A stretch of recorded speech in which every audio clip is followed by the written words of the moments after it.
A black woman stands in handcuffs accused of murdering the only man who ever loved her. Mercy Washington was sold by her step-parents like livestock because they claimed she was infertile and worthless. When a single father of 5 children offered her marriage as an escape from another sale, she thought her suffering had ended. But in the unforgiving Montana territory of 1870, love and survival demand prices that destroy everything you try to protect. Mercy had spent her entire life being discarded by others, but now she would fight to save the family that chose her. Mercy Washington stood in the dusty main street of Copper Falls, Montana territory. Blood stained her calico dress.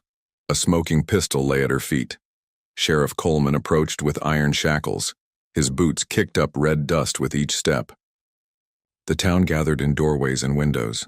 Their whispers carried on the September wind. 5 children ran toward her from the general store. Their voices cracked the morning stillness. "Ma! Ma!" The youngest, a girl with golden braids, reached Mercy first. Small arms wrapped around her skirt. Tears streaked through the dust on the child's face. "She didn't do it." The oldest boy's voice broke with fury. Pa loved her. He loved her more than anything. Mercy's hands trembled as she touched the girl's hair. Her dark eyes held secrets that weighed heavier than the mountain peaks surrounding them. The wind lifted her voice barely above a whisper. Sometimes loving someone means losing everything. The sheriff's keys rattled against his belt. Metal clinked against metal. The sound echoed off the false front buildings like a funeral bell. 3 months earlier, the same wind had carried different sounds. The stagecoach wheels groaned to a stop outside Henderson's trading post. Mercy stepped down onto the wooden platform. Her carpet bag held everything she owned in the world. A faded photograph, 3 dresses, a Bible with torn pages. The driver dropped her bag in the dust. He didn't meet her eyes. "You're the Crawford woman?" Mercy straightened her shoulders. "I was promised to Silas Crawford." "Was his right. He's 3 days dead. Cave in at the mine." The words hit her like a physical blow. Her step-parents in St. Louis had sold her for $200 and the promise to take their burden away. They called her worthless, barren, a mouth to feed with no children to show for it. Now even that future had collapsed under 1,000 tons of rock. Henderson emerged from his store. His apron was stained with tobacco juice. His eyes moved over her like she was livestock at auction. "Crawford owed me money. His debts don't die with him." The wind picked up. It scattered dust devils across the empty street. Mercy tasted grit between her teeth. "How much?" $150, plus interest. She had 17 cents in her reticule. Henderson stepped closer. His breath smelled of whiskey and decay. "I know a man who might take you off my hands. Course, he ain't looking for a wife exactly." 3 miles outside town, Samuel McKenna knelt beside his wife's grave. The wooden cross leaned at an angle. 2 years of weather had worn the paint from her name. His 5 children waited by the wagon. They had stopped asking when Ma was coming home. Now they just stared at the ground with hollow eyes. Emma, barely 6, sucked her thumb. She hadn't spoken in weeks. Jake, 12, stuttered when he tried to talk. The other children mocked him at school. Mary, 10, had taken to stealing food from neighbors. Her dress hung in tatters. Thomas, 8, wet the bed every night. He woke screaming about caves and darkness. Connor, 16, glared at his father with undisguised hatred. He blamed Samuel for everything. Maybe he was right. The bank had given Samuel 30 days. 30 days to find $300 or lose everything. The ranch. The house. The children would go to an orphanage back east. Samuel's hands were cracked from work. His back ached from loading hay alone. His wife had been the heart of everything. Without her, they were all slowly dying. He rode back to town as the sun touched the mountains. Henderson's store still had lamplight in the windows. Samuel found Mercy sitting on the porch steps. Her hands were folded in her lap. She stared at the horizon like she was seeing something far away. "You're the woman promised to Crawford." She nodded without looking at him. "I'm Samuel McKenna. Got a ranch north of here. Still, she didn't turn. Henderson says you need a place. Now she looked at him. Her eyes were darker than the coming night. Pain lived there, but strength too. What are you offering? Samuel removed his hat. His red hair was going gray at the temples. Marriage, partnership, help with my children. How many children? 5. She studied his face, searching for lies or cruelty, finding only exhaustion. What do you want from me? Help keeping my family together, nothing more. Mercy stood. Dust fell from her skirt. I can't bear children. That's why they sold me. Samuel nodded. One less mouth to worry about feeding. I'll need my own room. No expectations of intimacy. Agreed. They shook hands in the lamplight. Her skin was soft, despite years of hard work. Her grip was firm. The arrangement felt hollow. Necessary, like setting a broken bone. 1 week later, Edgar Whitmore rode up to the McKenna ranch. His black carriage gleamed despite the dusty road. His suit cost more than Samuel made in a year. Whitmore owned half the businesses in town. The other half owed him money. Samuel met him in the yard. Mercy was inside teaching Emma her letters. The sound of their voices drifted through the open window. Heard you took a wife, McKenna. News travels fast. Whitmore's smile was sharp as winter wind, especially news about colored women marrying white men. Samuel's jaw tightened. His hands curled into fists. Mercy is my wife. Legal and proper. Of course. I'm sure the arrangement serves both your needs. Whitmore stepped closer. His cologne couldn't mask the smell of corruption underneath. I have a proposition. Keep your ranch. Keep your children fed. All you have to do is send your wife to work for me. As my housekeeper. The word housekeeper dripped with implications that made Samuel's stomach turn. And if I refuse? Then you lose everything in 3 days. Your children go to the territorial orphanage. Long way from here, doubt you'd see them again. Inside the house, Emma laughed at something Mercy had said. The sound was pure joy. Samuel hadn't heard his daughter laugh since her mother died. Whitmore pulled out a folded paper, a contract. 48 hours to decide, McKenna. Choose wisely.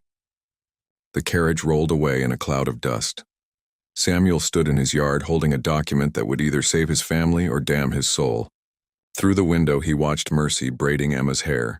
Her hands were gentle, patient. She hummed an old spiritual while she worked. Samuel had buried one wife. Now he faced selling another.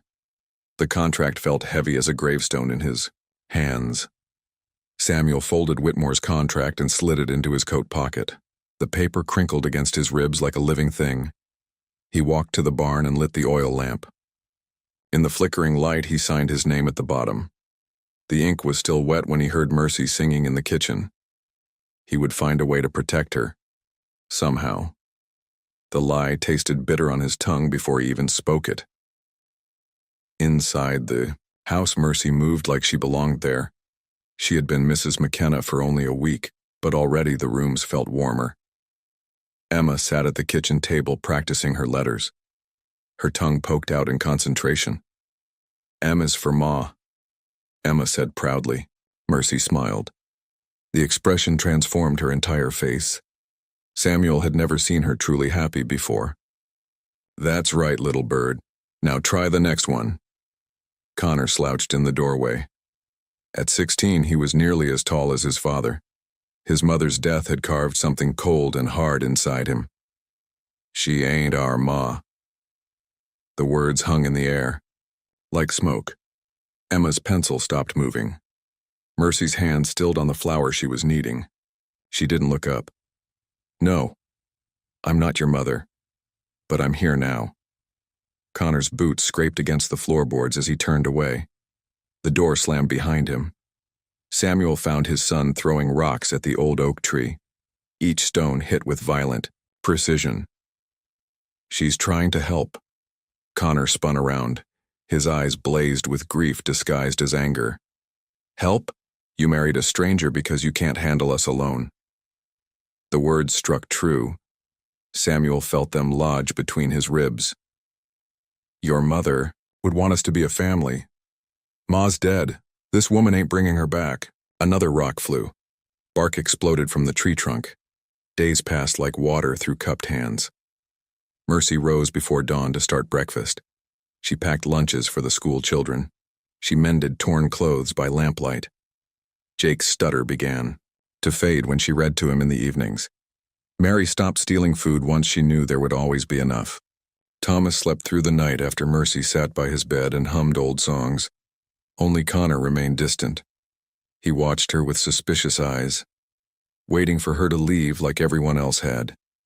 Samuel watched too, but for different reasons. The way she moved through his house like sunlight through windows. The gentle patience she showed his damaged children. The quiet strength that seemed to flow from her like water from a deep well. He had married her for survival. Now he found himself memorizing the sound of her laughter. The cattle began dying on a Tuesday. Samuel found 3 bloated carcasses by the stream. Their eyes were clouded white. Foam crusted around their mouths. Disease. It would spread through the herd like wildfire. He burned the bodies and watched smoke rise toward the mountains. Each column of ash represented dollars they couldn't afford to lose. That evening, Mercy counted coins at the kitchen table, her small savings, the last of what she had brought from St. Louis. "Take it." Samuel shook his head. "That's yours. We're partners, remember? This ranch feeds all of us." Her fingers pushed the coins toward him. $17.38. Not enough to save them, but more than he had. The gesture broke something inside his chest. Winter came early that year. Snow fell in October and kept falling. The children walked to school through drifts that reached their waists. Mercy heated bricks by the fire and wrapped them in flannel to warm their beds. Food grew scarce. Mercy made soup from bones and wild onions. She served smaller portions to herself so the children could eat their fill. Samuel noticed. He always noticed now. Late at night, when the house was quiet, he would find her mending clothes by the dying fire. Her needle caught the last flames, like captured stars. One evening, she looked up and caught him watching. Neither spoke. The moment stretched between them like a bridge neither dared cross. The letter arrived on a Thursday. Mercy's hands shook as she read it. Dr. Harrison's handwriting was precise, professional. The words burned like acid. "My examination of your medical history reveals no evidence of infertility. Your step-parents' claims appear to have been fabricated to facilitate your arrangement with Mr. Crawford." Mercy read the letter 3 times. Each time the truth hit harder. She wasn't broken, had never been broken. They had lied, sold her anyway, called her worthless to make the transaction easier. The paper fluttered to the floor. Mercy pressed her hands to her mouth to keep from screaming. She could bear children, had always been able to. The shame she carried like stones in her chest was built on lies. But Samuel had married her precisely because he thought she was barren. 5 children were already too many mouths to feed. He couldn't handle more. The truth would change everything. Ruin everything. She burned the letter that night. Watched Dr. Harrison's words turn to ash and float up the chimney like prayers. Samuel found her there at dawn, still staring at the cold fireplace. "Couldn't sleep?" She shook her head. Ash smudged her fingers gray. He sat beside her on the hearth, close enough that she could smell soap and leather and something uniquely him. "The children are happy. Haven't seen them smile this much since their mother passed." Mercy's throat closed. If only he knew what happiness they could still have together. They're good children. Just needed someone to see it. Samuel's hand almost touched hers. Almost. Then he pulled back. "So did I." The words hung between them like morning mist, full of possibility and danger. Mercy heard Emma stirring upstairs. The day was beginning. Reality waited outside their quiet moment. She stood first, put distance between them before the wanting became too much to bear. Samuel rose too. His boots scraped against the stone hearth. "Mercy." She turned back. His mouth opened, closed. Whatever he wanted to say got swallowed by duty and circumstance. "Breakfast will be ready soon." She nodded and escaped to the kitchen. Behind her, Samuel's silence felt heavy as winter snow. That afternoon, while the children played in the barn, Samuel met his neighbor Tom Bradley by the fence line. Tom's face was grim. "Heard Whitmore's been asking questions about your wife." Samuel's grip tightened on the fence post. "What kind of questions?" "The kind that ain't none of his business. You watch yourself, Sam. That man's got plans." The wind picked up. It carried the scent of coming snow and something else. Something that smelled like trouble. That night Samuel lay in his narrow bed and listened to the house settle around him. Through the thin wall he could hear Mercy breathing in the next room. 48 hours had become 40. Soon he would have to honor his agreement with Whitmore. The contract crinkled in his coat pocket. Each breath felt like betrayal. Down the hall Emma cried out in her sleep. Mercy's footsteps crossed the floor. Her voice murmured comfort until the crying stopped. Samuel closed his eyes and tried to imagine explaining to his daughter why Ma wasn't coming home anymore. The explanation wouldn't come. Only the sound of his own heart breaking in the darkness. Whitmore's mansion squatted on the hill like a spider in its web. Black iron gates guarded the entrance. Gas lamps flickered in every window even during daylight hours. Mercy walked up the stone path carrying a small cloth bundle. Her few belongings. Her second sale in less than a year. Samuel had driven her to town without speaking. His knuckles were white on the reins. At the gate he finally looked at her. "I'll find another way." The words came too late. They both knew it. "Take care of the children." She stepped down from the wagon, didn't look back, as the wheels rolled away. Whitmore's housekeeper was a thin woman with dead eyes. She led Mercy through rooms filled with expensive furniture and heavy silence. "Mr. Whitmore expects punctuality, discretion, obedience." The word obedience hung in the air like a threat. Mercy's room was in the servants' quarters, a narrow bed, a wash basin, a window that faced the mountains where Samuel's ranch lay hidden in the distance.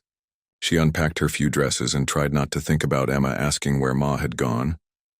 Whitmore appeared in the doorway without knocking. His presence filled the small room like smoke. "You'll start in my study. It requires thorough cleaning." His eyes moved over her like hands. Mercy kept her face blank as stone. "Yes, sir." That evening, she stood at her window and watched lamplight flicker in distant farmhouses. Somewhere out there, Samuel was tucking his children into bed alone. The study held the smell of cigars and secrets. Mercy dusted books and polished furniture, while Whitmore worked at his massive desk. Sometimes she felt his gaze following her movements. Papers covered every surface. Business contracts, mining claims, bank foreclosures. She learned to make herself invisible, to clean around him like she was made of shadow and silence. On the third day, she found the file hidden beneath a stack of legal documents. Crawford Mine, inspection report, dated 1 week before the cave-in. Her hands trembled as she read. Structural weaknesses, unsafe timber supports, immediate evacuation recommended. The report was signed by Whitmore's own engineer.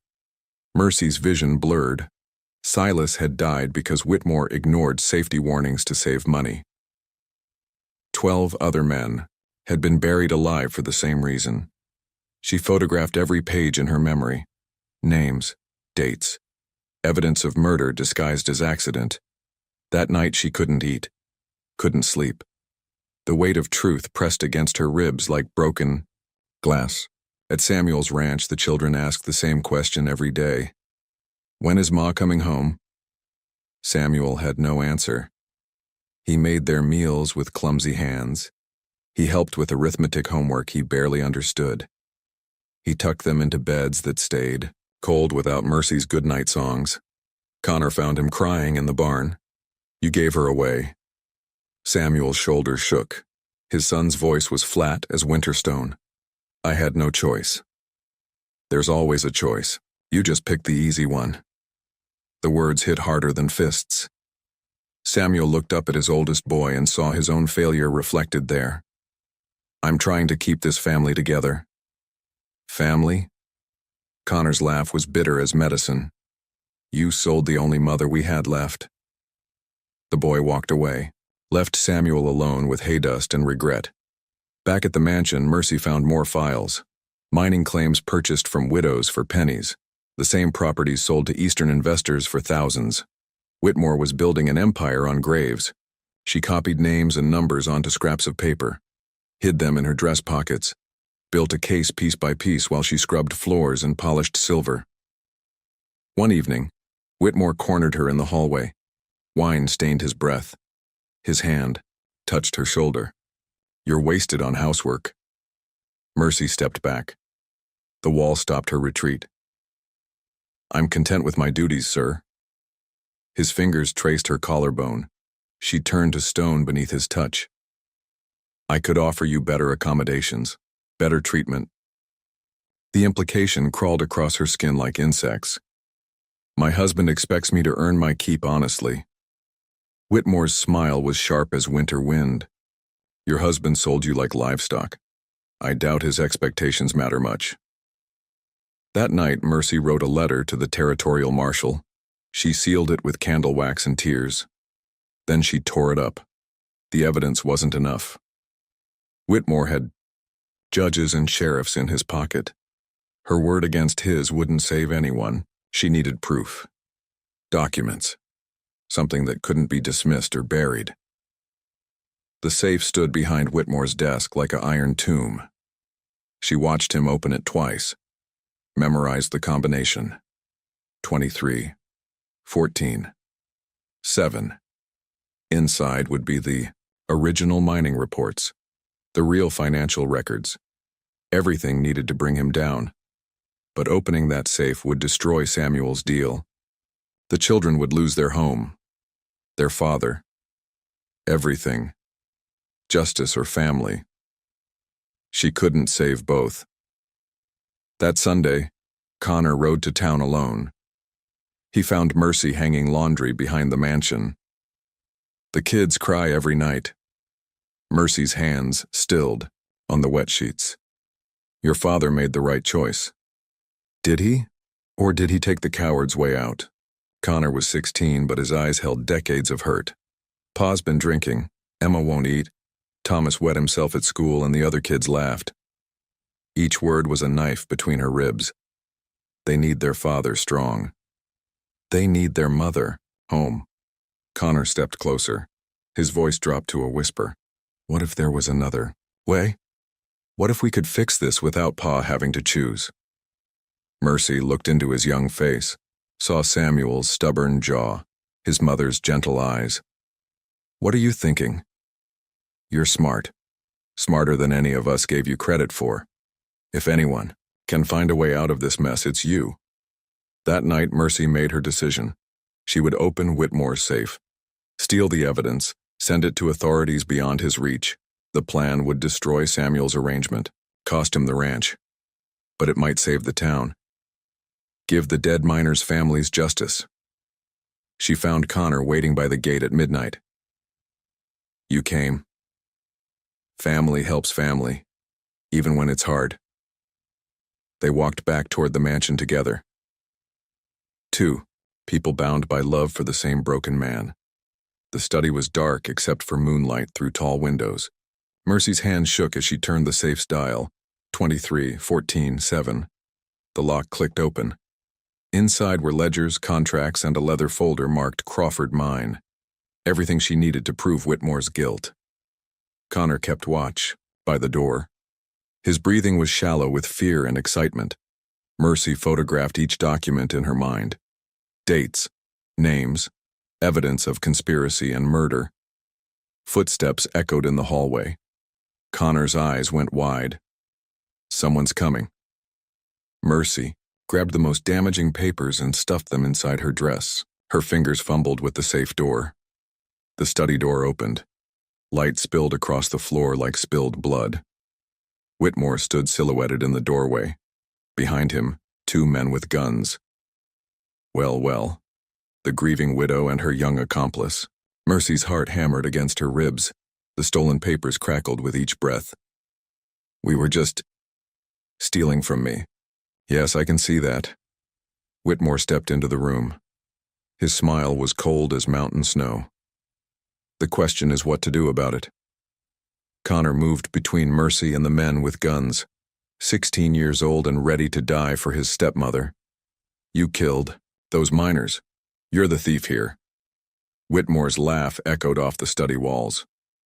Prove it. That night, Samuel couldn't sleep. He walked to the window and stared toward town. Something was wrong. He could feel it in his bones like coming weather. At dawn, he saddled his horse and rode hard for Whitmore's mansion. He found Connor tied to a chair in the basement. Blood trickled from the boy's split lip. Where's Mercy? Connor's eyes were bright with fear and fury. Whitmore took her, said she knew too much. Samuel cut his son's bonds with shaking hands. Where? The old mine. He's going to make it look like an accident. Samuel's vision went red. His hands became fists. Above them, the house creaked with morning wind. Somewhere in the distance, church bells called the faithful to prayer. But Samuel McKenna was riding toward something that had nothing to do with forgiveness. Samuel and Connor rode toward the Crawford mine like demons chasing salvation. Their horses' hooves drummed against frozen ground. Each beat counted down the minutes Mercy had left. The mine entrance yawned black against the mountainside. Timber. Supports sagged like broken ribs. This was where 12 men had died for Whitmore's greed. Now it would claim one more. Samuel dismounted and checked his rifle. Connor pulled his father's old pistol from the saddlebag. You stay with the horses. Connor's jaw set stubborn as mountain stone. She's my mother too. The words hit Samuel like physical blows. His son was right. Mercy had become the heart of their family, the center that held them all together. They entered the mine together. Darkness swallowed them whole. Their footsteps echoed off wet walls. Somewhere ahead, lamplight flickered like a dying star. Whitmore's voice drifted through stone tunnels. Such dedication. Stealing evidence to save people who never cared if you lived or died. Mercy's response was steady as steel. Those men had families, children who deserved to know the truth. The truth? Whitmore laughed. The truth is that weak men die and strong men profit. That's the only law that matters. Samuel and Connor crept closer. The tunnel opened into a wider chamber. Whitmore stood beside a deep pit. 2 armed men flanked him. Mercy knelt at the pit's edge. Her hands were bound behind her back, but her spine was straight, unbroken. Any last words before you join your beloved Silas? Mercy lifted her chin, met Whitmore's gaze without flinching. I'm not afraid of dying. I've been dead before, this is just going home. Samuel's finger found his rifle trigger. One shot, clean and quick. Then Emma's voice echoed through the mine shaft. Ma! Ma, we're coming! Samuel's blood turned to ice water. His youngest daughter had followed them. Her small voice bounced off stone walls like a bird trapped in a cage. Connor cursed under his breath. I thought I tied her to the fence post. Emma appeared in the tunnel mouth, 6 years old and fierce as her father. She ran toward Mercy, without seeing the guns or the danger. We came to take you home. Whitmore spun toward the child, his pistol swung in a deadly arc. Well, this changes things. Samuel stepped into the lamplight, his rifle aimed at Whitmore's chest. Let them go. Or what? You'll shoot me in front of your daughter? The standoff stretched taut as wire. 4 guns, 3 men, 2 women, 1 child. Emma reached Mercy and threw small arms around her stepmother's neck. Don't leave us again. Please don't leave us. Mercy's composure cracked. Tears traced silver lines down her dust-stained cheeks. I won't, little bird, I promise. Whitmore raised his gun toward Emma's golden head. Touching. But promises are easily broken. Samuel's world narrowed to a single moment. His daughter's life balanced on the edge of a madman's whim. He lunged forward. The gun fired. Sound exploded through the cavern like thunder. Rock dust rained from the ceiling. Emma screamed. Samuel tackled Whitmore. They rolled across broken stone. The pistol skittered into darkness. Connor cut Mercy's bonds with his pocket knife. She gathered Emma against her chest and carried the child away from the fighting. Whitmore's men raised their weapons. Connor's pistol barked twice. Both men dropped their guns and clutched wounded shoulders. In the center of the chamber, Samuel and Whitmore grappled like wild animals. Fists connected, with flesh. Blood splattered on stone. Whitmore was younger, stronger. His hands found Samuel's throat. Should have taken my offer, McKenna.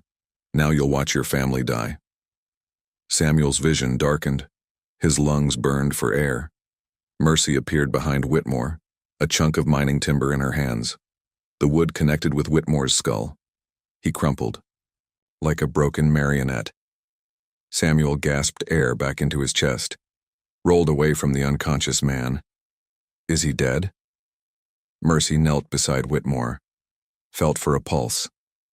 Alive, but he won't be causing trouble for a while. They tied Whitmore and his men with rope from the mine equipment. Connor stood guard while Samuel gathered the scattered evidence. Outside, dawn painted the mountains gold and crimson. Emma clung to Mercy's hand like she might disappear again. Are we going home now? Mercy looked at Samuel. Their eyes held questions that had no easy answers. Yes, little bird. We're going home. The territorial marshal arrived 3 days later. He read through Whitmore's papers with growing amazement. This is enough to hang him twice over. Murder, fraud, conspiracy. The trial lasted 2 weeks. Witnesses came from 3 counties. Widows testified about being cheated. Miners spoke of unsafe conditions ignored. Mercy took the stand on the final day. Her testimony was quiet but devastating. She recited dates and numbers from memory, proved Whitmore's guilt beyond any doubt. The Kakiada jury deliberated for 10 minutes, guilty on all charges. Whitmore would spend the rest of his life in territorial prison. His assets would be sold to compensate his victims' families. That evening, Samuel found Mercy sitting on their front porch. She watched the sunset paint the sky in shades of hope. The ranch is safe. The bank forgave the debt as compensation for what we went through. Mercy nodded. Her hands rested on her still flat belly. There's something I need to tell you. Samuel sat beside her, close enough to touch but careful not to assume. The letter from Dr. Harrison about my fertility. She told him everything. The lies her step-parents had told. The truth she'd been hiding. The child growing inside her now. Samuel listened without speaking. When she finished, he took her hand. I married you because I thought you were broken. Turns out I was the one who needed fixing. That night, they shared a bed for the first time. Not from duty or arrangement, but from love freely given. 6 months later, Mercy's belly was round as a harvest moon. The ranch had become a sanctuary for orphaned mining children. 13 souls total called her Ma. She stood in the town cemetery placing wildflowers on Samuel's grave. The headstone read, Samuel McKenna, beloved father and husband. Connor helped her arrange the flowers. At 19, he looked more like his father every day. You sure you want to name the baby after him? Mercy's hand curved over her swollen belly. The child kicked as if answering. Samuel would have wanted another chance to get fatherhood right. That evening she sat on the porch surrounded by children. Emma read aloud from a picture book. Jake told stories without stuttering. The younger ones played in the yard. The sunset turned the mountains purple and gold. Wind carried the scent of growing things and new beginnings. Mercy whispered to the child in her womb and the man in the ground and the family all around her. Turns out I was never broken after all. I was just waiting for the right family to fix. And that is all to the story, for now. Please let me know where you are tuning in from. Perhaps we will create a story there. consider liking this video and subscribing to our channel. And if you enjoy our content, click this video on your screen. I promise you, it's worth watching. See you tomorrow.